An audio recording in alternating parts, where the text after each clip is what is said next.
Hello friends, how are you? Hope you all are well. Let's start the subject Maths of Standard 7th. In that exercise 8.3, page number 177, question number 7. In that first one, chalk contains calcium, carbon and oxygen in the ratio 10, ratio 3, ratio 12. Find the percentage of carbon in chalk. तो dear students हमें ratio दिया है 10, 3 and 12. Okay, तो हम क्या करते हैं, part of carbon हमें उसमें फाइंड करना है. तो कैल्शियम, कार्बन, ऑक्सीजन, इसका जो सीक्वेंस है उसमें कार्बन मिडल में आता है एंड रेशियो में मिडल में नंबर 3 है. ओके, तो सबसे पहले हम तीनों का एडिशन कर देंगे, 10 + 3 + 12 डिनोमिनेटर में रखने के लिए. सो पार्ट ऑफ कार्बन कितना है इसमें, रेशियो में 3 के डिनोमिनेटर में हम क्या लेते हैं, सबका टोटल. सो 25 × 100. क्यों कि हमें परसेंटेज फाइंड करना है. तो 300 डिवाइड बाय 25, तो आंसर मिलेगा 12%.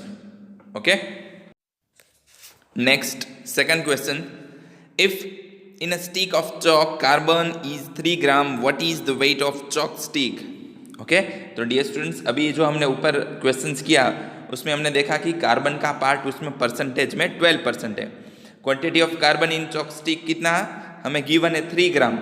ओके, तो वेट ऑफ chalk हमें पता नहीं है, तो हम उसको एज्यूम कर लेते हैं कि x ग्राम है. तो हमें 12% ऑफ x निकालना है क्योंकि पूरा उसमें कार्बन का पार्ट 12% है. सो 12% ऑफ x, तो क्या करते हैं 12% of x, that means 12 × x denominator में 100 इक्वल्स टू 3 ग्राम जो हमें क्वेश्चन में दिया है. तो अब हमें x की वैल्यू फाइंड करनी है. तो 100 यहाँ पे डिनोमिनेटर में, इक्वल्स टू के उस साइड जाएगा तो न्यूमरेटर में एंड 12 डिनोमिनेटर में. अब इसका हम कैलकुलेशन करेंगे, 300 डिवाइड बाय 12, तो हमें आंसर मिलेगा 25. दैट मीन्स ये जो chalk ऑफ स्टिक है उसका वेट हो जाएगा 25 gram. Okay, next question number 8. Dear students आपको प्रैक्टिस करना है. ओके, बहुत ही ईजी अभी तक हमने किया, ऐसा ही है उसमें से ही है. Okay, now 9th question.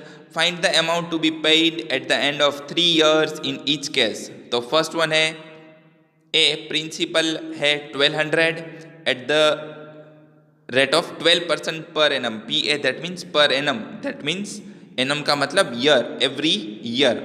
Okay, तो डियर स्टूडेंट्स जब इस तरह के समय प्रिंसिपल दिया हो, परसेंटेज दिया हो, ईयर दिया है एंड हमें कुछ भी फाइंड करना है, तो यहाँ पे फॉर्मूला ये याद रख लो. पी का मतलब प्रिंसिपल, जो एक्चुअल में अमाउंट है. फॉर एग्जाम्पल हमने किसी को रुपए दिए तो उसको हम कहेंगे प्रिंसिपल. किसी के पास से हमने रुपए लिए, फॉर एग्जाम्पल बैंक के पास से हमने लोन लिया, तो जितने की फॉर एग्जाम्पल हमने 1 लाख रुपीज़ बैंक ने हमें दिया, तो प्रिंसिपल हो जाएगा 1 lakh. R that means rate of interest की पर एनम है, तो एवरी ईयर हमें इतना परसेंट, 12% जो प्रिंसिपल है उसका 12% हमें उसको देना होगा. T that means time period भी दिया होगा.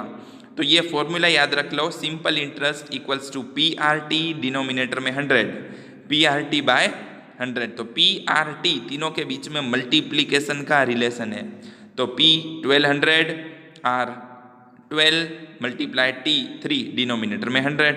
इसका कैलकुलेशन करेंगे तो हमें मिलेगा 432. दैट मीन्स हमें इंटरेस्ट ओके जो लगा वो 432, कितना, 3 साल का.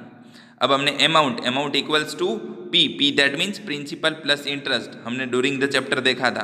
तो इसका एडिशन करेंगे तो आंसर मिल जाएगा 1632. ओके, इसमें सेकंड क्वेश्चन आपको करना है, सेम है, अभी हमने ए किया ऐसा ही. Now question number 10. What rate gives rupees 280 as interest on a sum of rupees 56,000 in 2 years. तो डियर स्टूडेंट्स यहाँ पे अभी हमें इंटरेस्ट दे दिया है, जो हमने 9th क्वेश्चन में फाइंड किया वो हमें गिवन है. ओके, लेकिन हमारे पास क्या नहीं है, आर नहीं है, जो हमें यहाँ पे फाइंड करना है, rate that means R. Okay, तो जो फॉर्मूला है सिंपल इंटरेस्ट का PRT बाय 100, तो सिंपल इंटरेस्ट की जगह प्लेस पे रख दो, जो है वो 280 P. ओके, दैट मीन्स 56,000 हो जाएगा. जो सम दिया है that means P. Okay. R हमें पता नहीं है कि रेट ऑफ इंटरेस्ट कितना है, टाइम ड्यूरेशन दिया है 2 ईयर, तो 2 रख दो, डिनोमिनेटर में 100। ओके, ये फॉर्मूला में जो भी इंफॉर्मेशन हमें गिवन है वो रख देनी है, एंड बाकी का कोई एक थिंग्स हमें नहीं दिया होगा जो हमें फाइंड आउट करना होगा ऑलवेज। तो ये थिंग्स याद रख लो, ये फॉर्मूला। तो अब इसमें हमें आर फाइंड करना है, तो क्या करेंगे, आर को यहीं पे रखते हैं, बाकी सबको इक्वल्स टू के उस साइड ले जाते हैं, तो सबकी प्लेस चेंज हो जाएगी। न्यूमरेटर में वो डिनोमिनेटर में है, डिनोमिनेटर में है वो न्यूमरेटर में। अगेन बता रहा हूँ, न्यूमरेटर दैट मीन्स ऊपर का नंबर, डिनोमिनेटर मीन्स जो नीचे का नंबर है वो। तो 100 अभी नीचे है डिनोमिनेटर में, इक्वल्स टू के उस साइड जाएगा तो न्यूमरेटर ऊपर आ जाएगा, एंड 56,002 न्यूमरेटर में ऊपर है तो यहाँ पे नीचे आ जाएंगे। ओके, इसका कैलकुलेशन करो, 3 0 कट हो जाएंगे, 28 2 जा 56 हो जाएगा। ओके, तो हमें 1/4 मिलेगा। 1/4 दैट मीन्स 25%। हम 1/4 करेंगे तो 0.25% हमें आंसर मिलेगा। That means rate of interest 0.25 है यहाँ पे। ओके, तो इस तरह से हमें सम करना है। क्वेश्चन नंबर 11 आपको प्रैक्टिस में करना है। ओके, देखो बहुत ही इजी है। इंटरेस्ट गिवन है 45 रुपीज़ 1 ईयर के लिए, टाइम भी गिवन है, आर भी गिवन है। ओके, तो हमें यहाँ पे क्या फाइंड करना होगा, पी फाइंड करना होगा। ओके, तो फॉर्मूला में बाकी सब थिंग्स है, सिर्फ पी फाइंड करना है। ओके, तो इस तरह से डियर स्टूडेंट्स ये पूरी एक्सरसाइज सब सम आपको आपकी नोटबुक में करने हैं। Okay, practice it. Thank you.